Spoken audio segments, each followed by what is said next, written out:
Hi, welcome to Kannada crochet house. ಇವತ್ತು ಈ ರೀತಿ ಪೌಚ್ ಮಾಡೋದು ಹೇಗೆ ಅಂತ ಹೇಳಿ ನೋಡೋಣ. Starting slip knot ಮಾಡ್ಕೊಳ್ತಿದ್ದೀನಿ.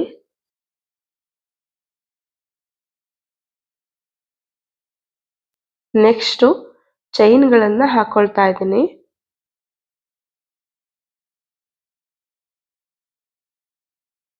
ನೋಡಿ, ಈ ರೀತಿಯಾಗಿ ನಾನು 15 ಚೈನ್ಗಳನ್ನು ಹಾಕೊಂಡಿದ್ದೀನಿ. ನೆಕ್ಸ್ಟು 2 ಚೈನನ್ನು ಬಿಟ್ಟು 3ನೇ ಚೈನಿಗೆ ಇವಾಗ ಒಂದು ಡಬಲ್ ಕ್ರೋಶನ ಹಾಕೊಳ್ತಾ ಇದ್ದೀನಿ.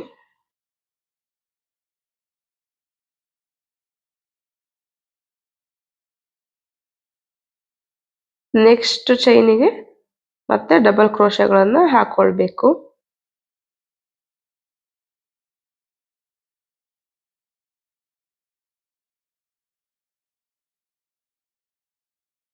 ನೋಡಿ, ಹೀಗೆ ನೆಕ್ಸ್ಟ್ ಚೈನ್ಗಳಲ್ಲಿ ಒಂದೊಂದು ಚೈನಲ್ಲಿ ಒಂದೊಂದು ಡಬಲ್ ಕ್ರೋಶೆ ರೀತಿ ಹಾಕೊಂಡು ಬರಬೇಕು. ಪೂರ್ತಿ ಲಾಸ್ಟ್ ವರ್ಗುನು ಈ ರೀತಿ ಡಬಲ್ ಕ್ರೋಶೆಗಳನ್ನು ಹಾಕೊಂಡು ಲಾಸ್ಟ್ ಚೈನಿಗೆ ಮತ್ತೆ ಇನ್ನೊಂದು ಡಬಲ್ ಕ್ರೋಶೆನ ಹಾಕೊಳ್ತಾ ಇದ್ದೀನಿ.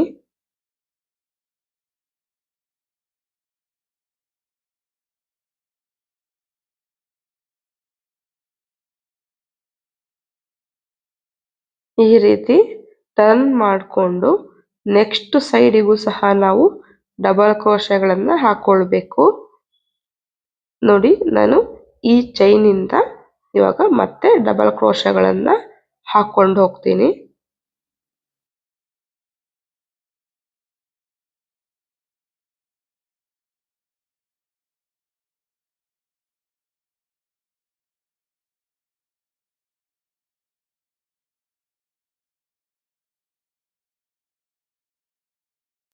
ಮತ್ತೆ ಇವಾಗ ನೆಕ್ಸ್ಟ್ ಚೈನಿಗೆ ಒಂದು ಡಬಲ್ ಕ್ರೋಶೆ. ಹೀಗೆ ಎಲ್ಲಾ ಚೈನ್ಗಳಿಗೂ ಸಹ ಡಬಲ್ ಕ್ರೋಶೆನ ಹಾಕೊಳ್ಬೇಕು ಲಾಸ್ಟ್ ವರ್ಗುನು. ಇವಾಗ ಲಾಸ್ಟ್ ಅಲ್ಲಿ ನಾವು ಸ್ಟಾರ್ಟಿಂಗ್ 2 ಚೈನ್ ಸ್ಕಿಪ್ ಮಾಡಿದ್ವಲ್ವಾ, ಅಲ್ಲಿ ಲಾಸ್ಟ್ ಥ್ರೆಡ್ಗೆ ಒಂದು ಡಬಲ್ ಕ್ರೋಶೆನ ಹಾಕೊಳ್ಬೇಕು.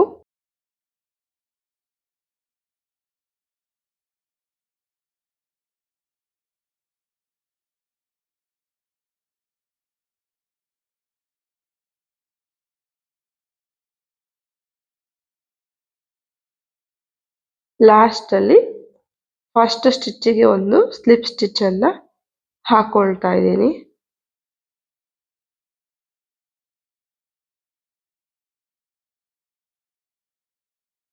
ಇದನ್ನ ಹೀಗೆ ಫ್ರಂಟ್ ಸೈಡಿಗೆ ನಾವು ಒಂದ್ಸತಿ ಹೀಗೆ ಫೋಲ್ಡ್ ಮಾಡ್ಕೊಳ್ಬೇಕು. ಇವಾಗ 2 ಚೈನ್ ಹಾಕೊಂಡು ಸೇಮ್ ಚೈನಿಗೆನೆ ಒಂದು ಡಬಲ್ ಕ್ರೋಶೆನ ಹಾಕೊಳ್ತಾ ಇದ್ದೀನಿ.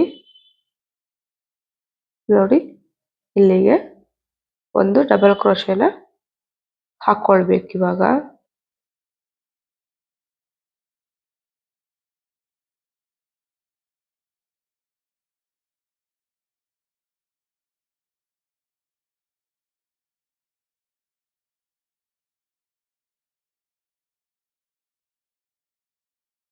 ಮತ್ತೆ ನೆಕ್ಸ್ಟ್ ಚೈನಿಗೆ ಡಬಲ್ ಕ್ರೋಶೆ.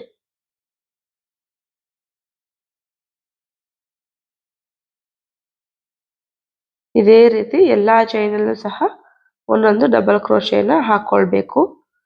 ಲಾಸ್ಟ್ ಅಲ್ಲಿ ಫಸ್ಟ್ ಸ್ಟಿಚ್ಗೆ ಒಂದು ಸ್ಲಿಪ್ ಸ್ಟಿಚ್ ಅನ್ನು ಹಾಕೊಂಡು ಈ ರೌಂಡ್ ನ ಕಂಪ್ಲೀಟ್ ಮಾಡ್ಕೊಳ್ಬೇಕು.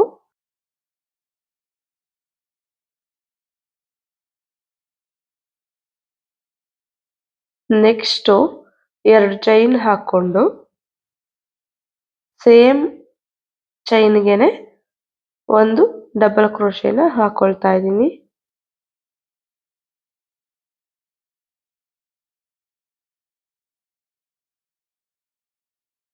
ನೆಕ್ಸ್ಟ್ ಚೈನಿಗೆ ಒಂದು ಡಬಲ್ ಕ್ರೋಶೆ.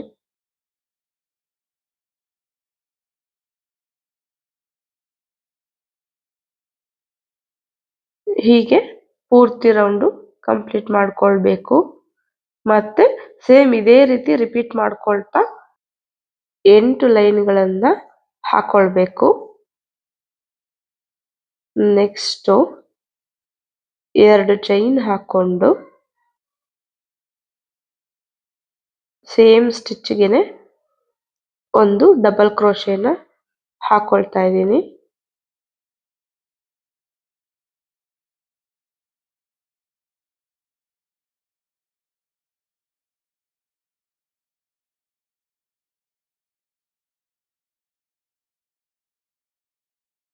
ನೆಕ್ಸ್ಟ್ ಒಂದು ಚೈನ್ ಹಾಕೊಂಡು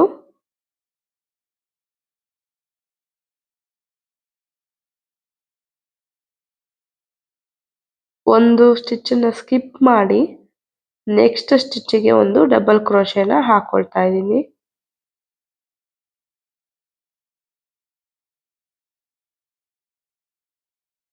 ಮತ್ತೆ ಒಂದು ಚೈನ್ ಹಾಕೊಂಡು ಒಂದು ಸ್ಟಿಚ್ಚನ್ನ ಸ್ಕಿಪ್ ಮಾಡಿ ನೆಕ್ಸ್ಟ್ ಸ್ಟಿಚ್ಗೆ ಒಂದು ಡಬಲ್ ಕ್ರೋಶೆನ ಹಾಕೊಳ್ತಾ ಇದ್ದೀನಿ.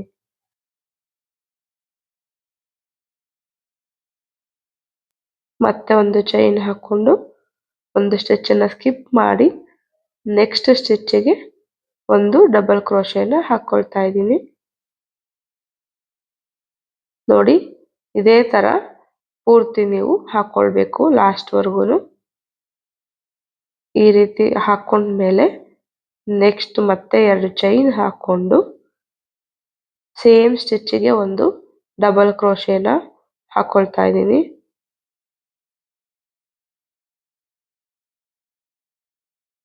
ನೆಕ್ಸ್ಟ್ ನೋಡಿ ಇಲ್ಲಿ ಗ್ಯಾಪ್ ಇತ್ತಲ್ವಾ, ಒಂದು ಚೈನ್ ಹಾಕೊಂಡು ಅಲ್ಲಿಗೆ ಒಂದು ಡಬಲ್ ಕ್ರೋಶೆನ ಹಾಕೊಳ್ತಿದ್ದೀನಿ. ಮತ್ತೆ ನೆಕ್ಸ್ಟ್ ನೋಡಿ ಇಲ್ಲಿ ಡಬಲ್ ಕ್ರೋಶೆ ಮೇಲೆ ಒಂದು ಡಬಲ್ ಕ್ರೋಶೆನ ಹಾಕೊಳ್ತಾ ಇದ್ದೀನಿ. ನೆಕ್ಸ್ಟ್ ಈ ಗ್ಯಾಪಿಗೆ ಒಂದು ಡಬಲ್ ಕ್ರೋಶೆ ಹಾಕೊಳ್ತಿದ್ದೀನಿ. ನೆಕ್ಸ್ಟ್ ನೋಡಿ ಈ ಡಬಲ್ ಕ್ರೋಶೆ ಮೇಲೇನೆ ಒಂದು ಡಬಲ್ ಕ್ರೋಶೆನ ಹಾಕೊಳ್ತಾ ಇದ್ದೀನಿ. ಈ ರೀತಿ ಪೂರ್ತಿ ನೀವು ಈ ರೌಂಡ್ ಲಾಸ್ಟ್ವರೆಗೂ ಹಾಕೊಳ್ಬೇಕು. ಇವಾಗ ಲಾಸ್ಟ್ ಅಲ್ಲಿ ಫಸ್ಟ್ ಸ್ಟಿಚ್ಗೆ ಒಂದು ಸ್ಲಿಪ್ ಸ್ಟಿಚ್ ಅನ್ನ ಹಾಕೊಂಡು ಈ ರೌಂಡ್ ಅನ್ನ ಕಂಪ್ಲೀಟ್ ಮಾಡ್ತಿದ್ದೀನಿ.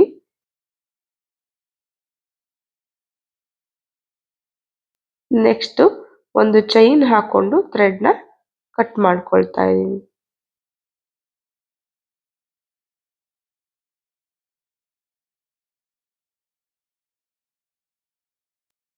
ಈ ಎಕ್ಸ್ಟ್ರಾ ಥ್ರೆಡ್ ನ ಹೀಗೆ ಸೂಜಿಗೆ ಪೋಣಿಸ್ಕೊಂಡು ಹಿಂದೆಗಡೆ ಹೋಗುವ ಹಾಗೆ ಒಂದೆರಡು ಸ್ಟಿಚ್ ಅನ್ನ ಹಾಕಿ ಆಮೇಲೆ ಥ್ರೆಡ್ ನ ಕಟ್ ಮಾಡ್ಕೊಳ್ಬೇಕು.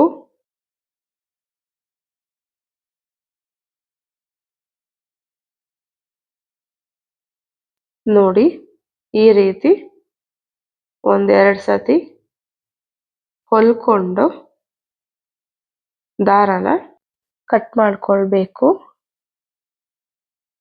ಈ ರೀತಿ ಪೌಚು ರೆಡಿ ಮಾಡ್ಕೊಂಡ್ಮೇಲೆ ನೆಕ್ಸ್ಟ್ ಮತ್ತೆ ಈ ರೀತಿ ಸ್ಲಿಪ್ ನಾಟ್ ಅನ್ನ ಹಾಕೊಂಡು ನೆಕ್ಸ್ಟ್ ಚೈನ್ಗಳನ್ನ ಹಾಕೊಳ್ತಾ ಇದ್ದೀನಿ. ಟೋಟಲ್ 50 ಚೈನ್ಗಳನ್ನ ನಾನು ಹಾಕೊಳ್ತಾ ಇದ್ದೀನಿ. ನೋಡಿ ಈ ರೀತಿ 50 ಚೈನ್ಗಳನ್ನ ಹಾಕೊಂಡು ನೆಕ್ಸ್ಟ್ ಸೇಮ್ ಅದೇ ತರ ಇನ್ನು 50 ಚೈನ್ಗಳನ್ನ ಹಾಕೊಂಡು ಹೀಗೆ 2 ದಾರನ ರೆಡಿ ಮಾಡ್ಕೊಳ್ಬೇಕು. ಇವಾಗ ಈ ದಾರಗಳನ್ನ ನೋಡಿ ಇಲ್ಲಿ ನಾವು ಗ್ಯಾಪ್ ಬಿಟ್ಟಿದ್ವಲ್ವಾ, ಅಲ್ಲಿಂದ ಪೋಣಿಸ್ಕೊಂಡು ಹೇಳ್ಕೊಳ್ಬೇಕು. ಹೀಗೆ ಒಂದು ಸ್ಕಿಪ್ ಮಾಡಿ ಇನ್ನೊಂದು ಗ್ಯಾಪು ಹೀಗೆ ಕ್ರೋಶನ ಹಾಕೊಂಡು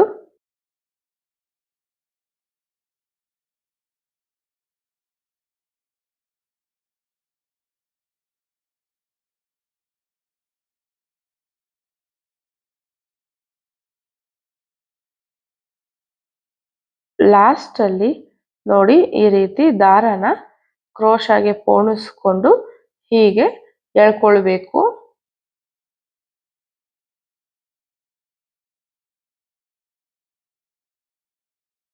ಇದು ಒಂದ್ ಸೈಡ್ ನಾವು ದಾರ ಹಾಕೊಂಡಿದೀವಿ. ಈಗ ಈ ಸೈಡ್ಗೂ ಸಹ ನಾವು ಸೇಮ್ ಇದೇ ರೀತಿ ಕ್ರೋಶದಿಂದ ದಾರನ ಎಳ್ಕೊಳ್ಬೇಕು. ನೋಡಿ ಹೀಗೆ ಒಂದು ಗ್ಯಾಪ್ ಬಿಟ್ಟು ಇನ್ನೊಂದು ಗ್ಯಾಪ್ ಇಂದ ನಾವು ದಾರನ ಹಿಂಗೆ ಎಳ್ಕೊಳ್ಬೇಕಾಗತ್ತೆ.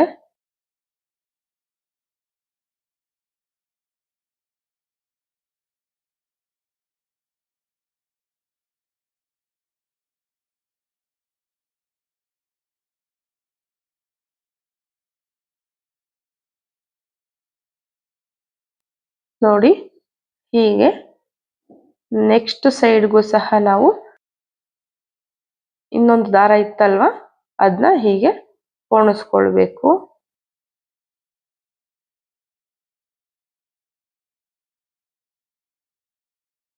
ಪೂರ್ತಿ ಎರಡು ಸೈಡು ದಾರಗಳನ್ನ ಹೀಗೆ ಪೋಣಿಸ್ಕೊಂಡ್ಮೇಲೆ ದಾರ ಎರಡನ್ನೂ ಸಹ ಹೀಗೆ ಹಿಡ್ಕೊಂಡು ಎಳ್ಕೊಂಡ್ರೆ ನೋಡಿ ಈ ರೀತಿ ಪೌಚು ರೆಡಿ ಆಗಿದೆ. ಹೇಗಿದೆ ಅಂತ ಹೇಳಿ ಕಮೆಂಟ್ ಮಾಡಿ.